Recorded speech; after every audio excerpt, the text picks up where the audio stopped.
Hi guys! Kakarating ko lang sa dorm kasi galing akong date. Wow! Date yarn? Kasi it's February 14. Charis! Charis lang. So, ayun.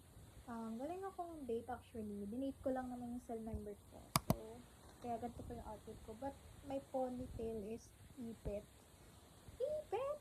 So, I'm gonna vlog and the purpose of this vlog is I'm gonna share to all of you kung sino yung nagbigay sa akin, kung sino yung mga nagbigay sa akin.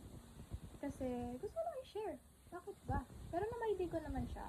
Siguro most of you, nakita na yung ma-ID ko, pero gusto ko lang siya i-vlog para may content ako. Sorry. So, ayun. Gusto ko lang din i-introduce yung mga taong nagbigay sa akin. So, unang-una sa lahat, ate ko. Ate ko, bakit? Kasi inahaway. So, ayun, binigyan ako ng ate ko ng flowers. And there's a note on it. Ang sabi sa note is, it's a verse actually. Sabi sa Psalms 37, ayan. Baka kasi sabihin niyo, gawa-gawa ka lang. Pero may notes, ayan o, notes. So, ayan, sa Psalms 37, delight yourself in the Lord, and He will give you the desires of your heart. God is your first love. And, Ate Glay, wow, with a smile. Smiling face. Happy Hearts Day, Christine. Thank you, ate. But I actually say thank you personally kay ate. And sa chat din, actually. Tapos, ayun, hindi lang ako nakapag-reply. Sakit ko kasi yun. Charis. So, ayun, I don't think so if you know my ate. Pero, she's kind, she's lovable. Medyo masungit lang si ate, pero, mabait naman si ate. Super careful, super caring sister niya sa amin lahat. Tapos mainitin lang talaga ulo niya. Sakit niya yun eh. Hindi na siya ate. Pero, ayun nga, I'm happy to receive this. I received flowers from her last February 14. And ayun, nabasa ko yung message niya na siya muna daw magbibigay ng flowers sa akin. Hoy, hindi. Charis! Charis lang, charis lang. So, ayun. Thank you, ate. Thank you, sister, for giving me this. So, ayun. Next natin ay, ano ba? Ito. Bigay naman to sa office.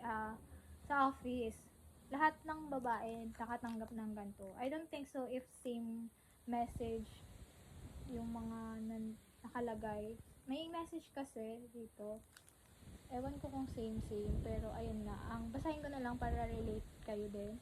So, ang message dito, may nagmamahal sa'yo. Nandito ako. From Bills and Bilhin. Hello, Bills. From Bills and Bilhin. So, tama naman.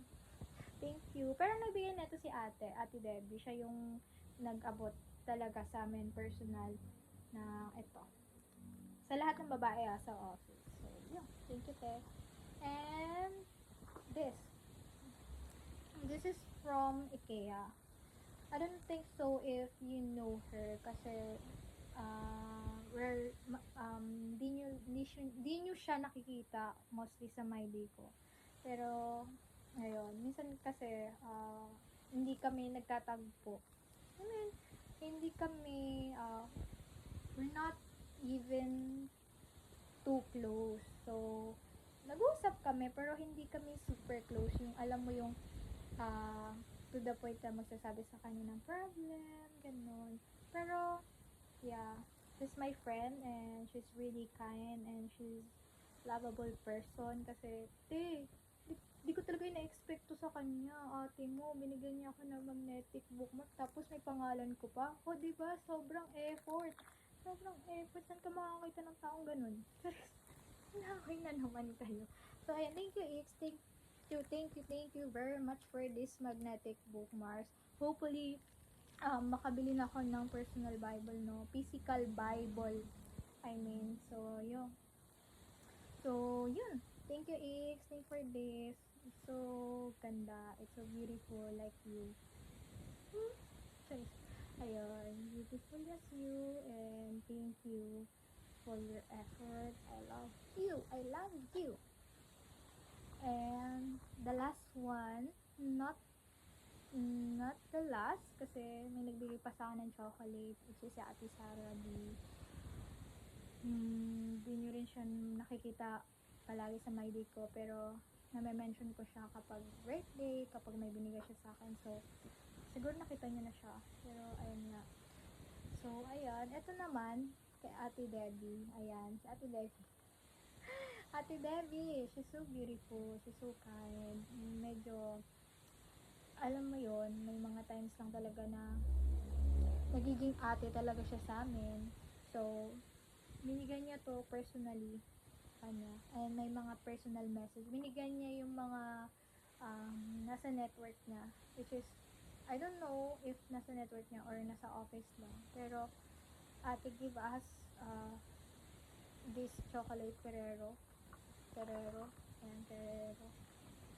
And there's a personal message on it. And, grabe, sobrang effort din ni Ate Debbie. Oh, ate mo, pwede. Etong notes na to, babasahin ko na lang. Kasi, hindi naman mababasahin kasi naka-mirror. O, diba? Mababasa mo ba yan? Sige nga. O, diba? Hindi mo nabasa. O, ano lang. Una sa lahat. Walang ganon. May pangalan ko kasi, una. Tapos, sabi, pwede kang maghintay, kaya huwag kang malumbay. Mag-vlog ka lang sa bahay para di mainit sa buhay. Kaya ang ginawa ko ngayon, nag-vlog ako. May cute eh. So, ayun, Ate Debbie 2026. Diba? Ang cute ni Ate Debbie. I think, kasal niya to nung, itong picture na to. So cute. Thank you, Ate Debbie. And, ayun, thank you, Te. Thank you so much for your life.